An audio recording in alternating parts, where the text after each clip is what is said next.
For all my vegetarian friends, cauliflower. You can do a lot more with it than just make pizza crust out of it. You can do more than rice it. It can actually be really, really tasty. And if you treat it the right way, it can eat just like meat. So since the beginning of Duck Duck Goose, we've had a cauliflower steak on the menu in some form or fashion. I'm gonna teach you guys how we do that and how we make use of this whole thing.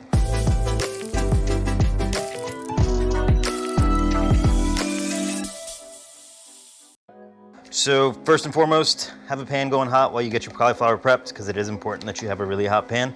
And with these guys, just pull them off with your hands. I'm sure there is something you can do with them. I have not found that use. If you do, and as you start to pull these off, you'll start to see where that stem sticks out. Find where it goes in, take that, pop it off. So what I'm looking for right now is I'm looking for the thickest part of that cauliflower, because that's gonna be my steak. Looks like the thickest part runs just like that. So I'm gonna take my knife, go just right to center, cut this off, then go just left to center. And here I have a perfect cauliflower steak. So I'm just gonna run a couple lines through this real quick. It'll help the cauliflower cook a little bit faster. Hit this with a little bit of canola oil. Let that get warm.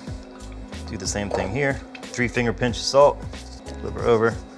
Another good 3-finger pinch of salt on the other side. Why so much salt? Because there's a lot of nooks and crannies for it to get down inside of, and a lot of it's gonna fall off as soon as it hits the pan. I'm gonna hit this with a little bit of black pepper as well. And we will go into a very hot pan. If that is not the noise you get when you put it in the pan, get it back out of the pan, because all you're gonna do is boil the cauliflower. So you want there to be a good hard sear to it. Now what are we gonna do with all the rest of the cauliflower? This is one half. We're just gonna clean this up a little bit more. Break apart these cloves. Once we have them broken apart, just rough chop with a knife.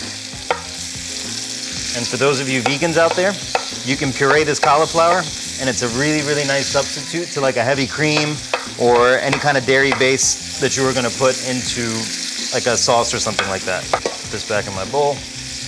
You can kind of see here on my cauliflower where it's starting to get a little bit of color around the bottom. All right, so right about now, I have the color that I want. That nice char, that's what I want on that cauliflower. Now, normally what I would do in the restaurants is at this point, I would hit it with a good knob of butter. I would mount that with some thyme, and I would baste it out a little bit.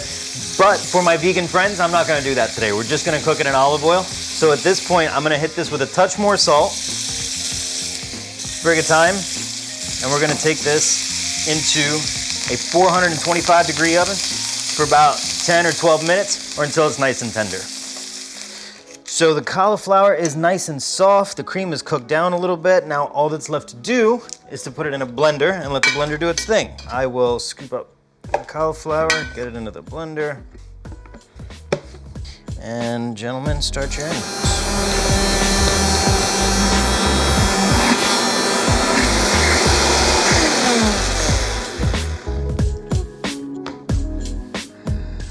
Cauliflower facial, all good. Guys, this steak has been cooking about 15 minutes. It's nice and soft, it's well seasoned. I'm very happy with that. I'm just gonna come up with a quick dressing to garnish this with. All I need is a few hazelnuts.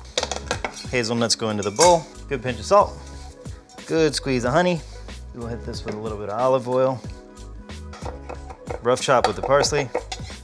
Parsley goes in. All right, now we're ready to go to the plate. First thing down will be the cauliflower puree. Then we will drop our lovely cauliflower. We will add this nice little hazelnut dressing that we just made.